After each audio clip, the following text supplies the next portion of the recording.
سنة 1981 وبعد إعلان أمريكا ودول غربية نيتها في نقل سفاراتها إلى القدس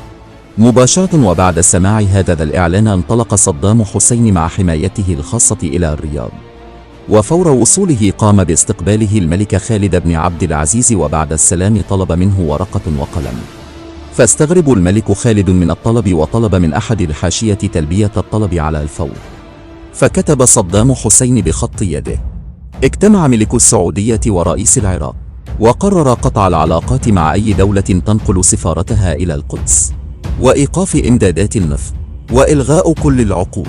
وطرد رعايها وإغلاق سفارتها، وسحب جميع الأموال أن وجدت في بنوكها. ثم التفت صدام حسين إلى الملك خالد وقال له: هل سيبث هذا البيان من العراق أو الرياض؟ فأجاب الملك خالد: من الرياض، وبالتلفزيون الرسمي ووكالة الإنباء